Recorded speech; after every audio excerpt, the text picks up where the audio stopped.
ஆட்டோக்காரர் ஒரு கர்ப்பிணி பெண்ணை ஆட்டோல ஏத்திக்கிட்டு ஹாஸ்பிட்டலுக்கு போறாங்க. பெரிய மழை பெஞ்சுக்கிட்டு இருக்கு. அப்ப அவர்கிட்ட இருந்த அந்த கொடைய அந்த கர்ப்பிணி பெண்ணை கிட்ட கொடுத்துட்டு இதை எடுத்துக்கிட்டு போமா அப்படின்னு சொல்றாங்க. அப்ப அந்த பொண்ணு சொல்றாங்க, ஆனா இது எப்படி நான் உங்ககிட்ட நான் திருப்பி கொடுக்கறது? அதுக்கு அந்த ஆட்டோக்காரர் சொல்றாரு, வேற யாருக்காவது தேவைப்படுறவங்களுக்கு கொடுத்துருமா அப்படின்னு சொல்லிட்டு அவர் போயிடுறாரு.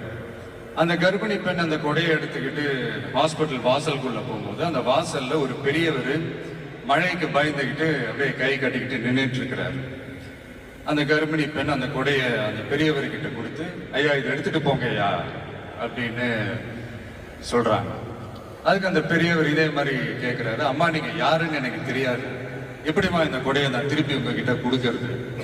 அதுக்கு அந்த பொண்ணு சிரிச்சுக்கிட்டே சொல்றாங்க, வேற யாருக்காவது தேவைப்படுறவங்களுக்கு கொடுத்துருங்க ஐயா அப்படின்னு சொல்லிட்டு போயிடுறாங்க.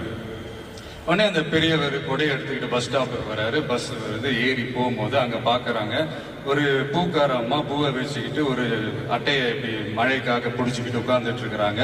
பெரியவர் போய் அந்த கொடையை அந்த பூக்கார அம்மா கிட்ட கொடுத்துட்டு அவர் பஸ் ஏறி போயிடுறாரு. பூக்காரம்மா அந்த கொடையை எடுத்துக்கிட்டு வீட்டுக்கிட்ட வரும்போது அங்க ஒரு ஸ்கூல் படிக்கிற பொண்ணு பேக் எல்லாம் மாட்டிக்கிட்டு மழையில ஓடி வர்றாங்க.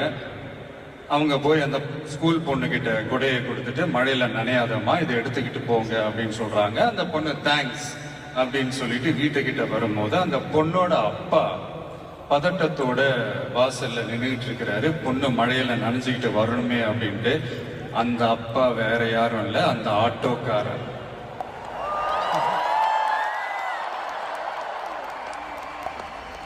அந்த குடை அவர் கொடுத்த குடை. So the moral of the story is